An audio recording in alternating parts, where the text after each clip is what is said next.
تیرا نام لیے جاتے ہیں، درد سہ کر بھی تیرا نام لیے جاتے ہیں، تیرے دیوانے تجھے یاد کیے جاتے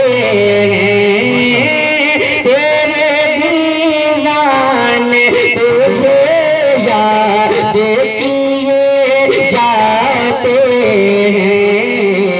درد سہ کر بھی تیرا نام لیے جاتے ہیں، تیرے دیوانے تجھے یاد کیے جاتے ہیں، تیرے دیوانے تجھے یاد کیے جاتے ہیں، تو نوازے نہ نوازے تیری مرضی جانا، تو نوازے نہ نوازے تیری مرضی جانا، ہم تو سجدے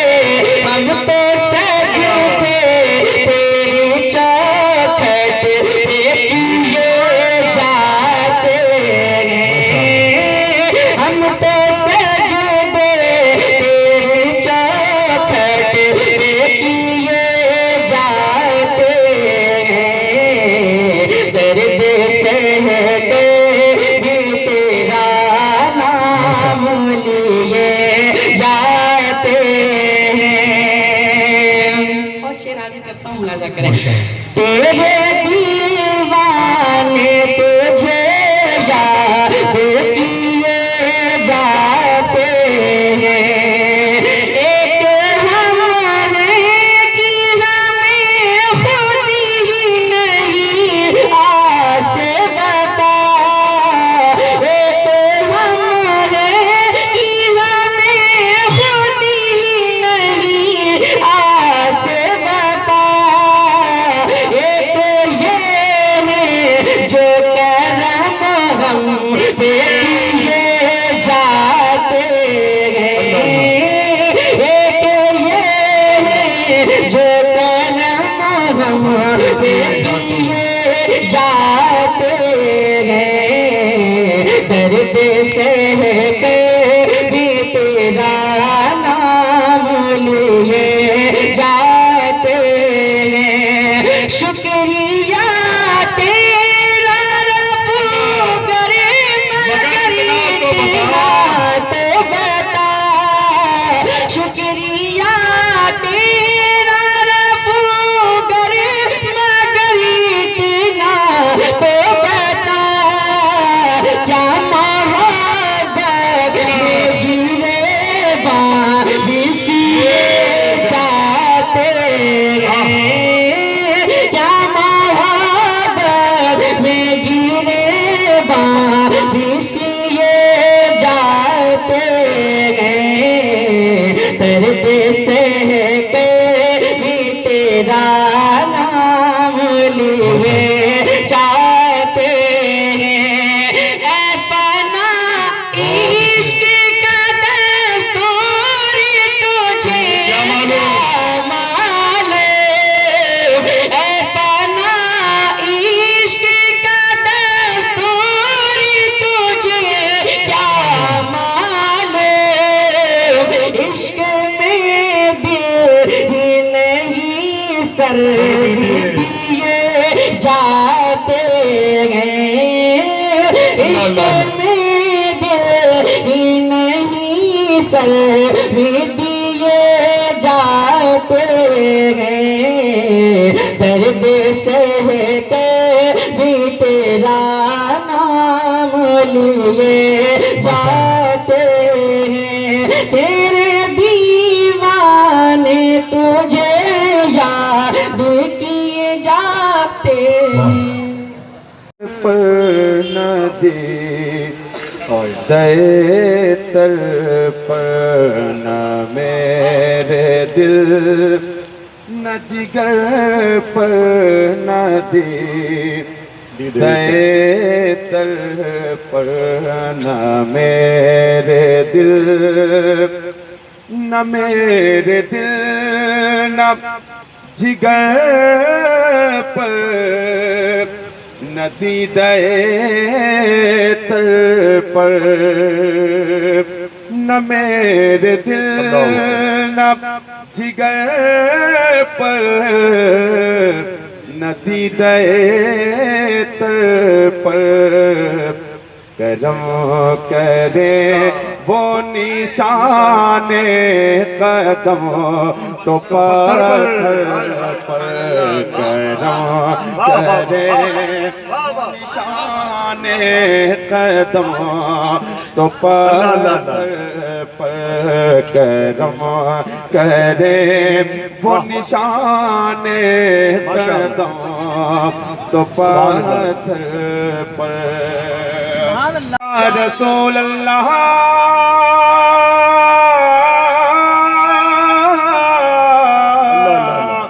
یا حبیب اللہ تمہارے حسین کی تصویر کوئی کیا کھینچے نظر ٹھہرتی نہیں عارض منور پر نظر ٹھہرتی نہیں عارض منور پر اتارا ہوگا کتنی اچھی وہ گھڑی کیسا نظارہ ہوگا کتنی اچھی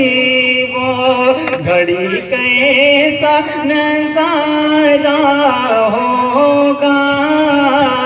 رب نے محبوب کو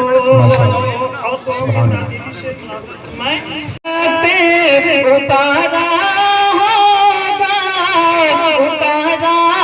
ہوگا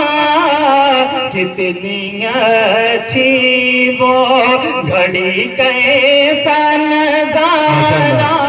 ہوگا کتنی اچھی وہ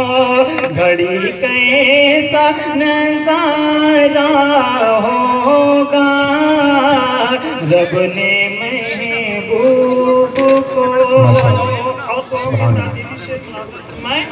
رب کی مرضی ہے کہ میں اپنے باپ کا اکلوتا بیٹا ہو کر کے ان کے جنازے میں شرکت نہ کر سکوں۔ یہ وہ کہتے ہیں کہ تنہائی میں روتے بھی بہت ہیں اور انشاءاللہ 16 تاریخ کو بغداد شریف سے گدی کو واپس جانا بھی ہے۔ معلوم ہے خدا کی قسم ظاہری طور پر تو ان کی آنکھ میں روشنی نظر نہیں آتی، لیکن ایسا بھی کہا گیا نا کہ ایسا میرے حضور کئی بار ہو گیا، آنکھیں تھی بند آپ کا دیدار ہو گیا۔ بلکہ دیدار کیا ہوتا تھا، وہ دیدار کرانے والوں کے قافلے کی تعداد میں اضافے کا سبب بن گئے تھے، ان کی وجہ سے لوگ حضور کا دیدار کرتے تھے۔ اپنے وقت کے بہت بڑے ولی کامل تھے جن کا انتقال پرملال ہوا ہے۔ آپ نے انتقال سے تقریباً 2.5-3 گھنٹہ پہلے سیدی کی والد مخدومہ کو بلایا اور بلا کے فرمایا تقریباً 11:30 یا 12 بجے فرمایا کہ آج میرا انتقال ہو جائے گا۔ سمجھ رہے ہیں آپ؟ آج میرا انتقال ہو جائے گا، پریشان مت ہونا۔ تو ان کا کہ نہیں، اللہ آپ کو طویل عمروں سے نوازے۔ تو آپ نے فرمایا نہیں نہیں، یہ فیصلہ ہو چکا ہے، میرا انتقال ہو جائے تو کرخ، جس محلے میں سیدی رہتے ہیں کرخ، ہاں، فرمایا کہ قریب میں مسجد ہے، مجھے غسل جا کے اس مسجد میں دینا اور پھر میرے جنازے کو غوث پاک کی بارگاہ میں لے کے جانا۔ اللہ، میرے جنازے کو غوث پاک کی بارگاہ میں لے کے جانا۔ اگر مرقد جیلانی میں غوث پاک کی مزار شریف کے مواجہ شریف کے سامنے ایک خوبصورت وادی نور ہے جہاں غوث پاک سرکار کے خدمہ، غوث پاک سرکار کے شہزادیاں، غوث پاک سرکار کے نبیرگان وہاں لیٹے ہوئے ہیں، جسے مرقد جیلانی کہتے ہیں۔ جب آپ غوث پاک کے گنبد شریف کی تصویر دیکھتے ہیں تو اس میں کبھی 1 یا 2، کبھی 3، کبھی 4 یا 5 کھجور کے پیڑ نظر آتے ہیں۔ یہ اتنا یاد کر لیں، کھجور کے پیڑ اسی مرقد جیلانی میں، اسی قبرستان میں۔ تو آپ نے فرمایا تھا کہ وہاں لے کے جانا اگر حضور غوث پاک کی مرضی ہوئی تو میری نماز جنازہ باب الشیخ میں پڑھنا، اور اگر میری غوث پاک کی مرضی ہوئی تو پھر میرے جنازے کو مرقد جیلانی میں تدفین میری عمل میں آئے، اور اگر ایسا نہ ہو پائے تو قریب میں امام غزالی کی مزار شریف ہے، ان کا مقبرہ بھی ہے، وہاں پر میری تدفین عمل میں آنی چاہیے۔ عجیب و غریب شان کے مالک 5 منٹ پہلے پھر ارشاد فرماتے ہیں کہ خاموش ہو جاؤ، خاموش ہو جاؤ، میرے جانے کے وقت آ گیا۔ درود شریف پڑھا آپ نے، کلمہ شریف پڑھا، اور پھر گھر والوں کو خدا کے حوالے کیا، اور پھر آپ کی روح مبارکہ رب قدیر کے حضور جا ملی۔ سیدی حیدرآباد میں تھے، حیدرآباد سے سرکار توکل مستان شاہ کی بارگاہ میں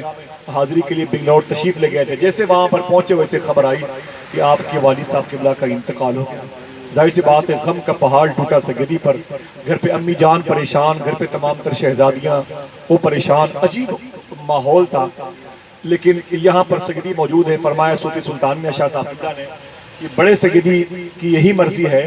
کہ میرے بیٹے شیخ عبد الرحمن صاحب الہ آباد کی مجلس میں شرکت کر کے ہی بغداد واپس آئے۔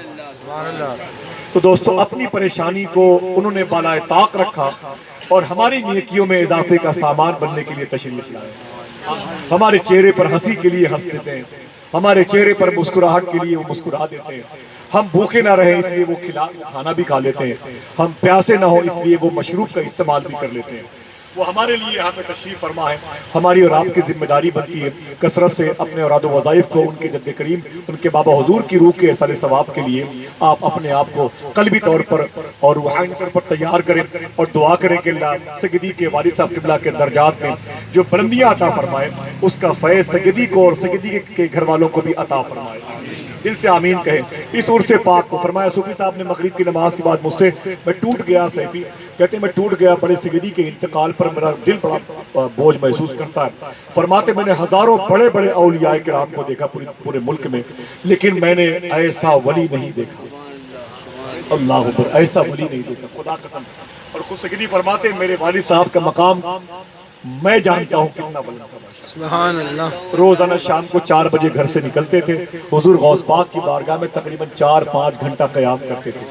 اس کے بعد غوث پاک کی بارگاہ سے واپس آتے تھے۔ جس کو ایک مرتبہ دیکھ لیا ہے 20 سال کے بعد بھی اس کا نام اس سے پہلے وہ بتا دیتے تھے۔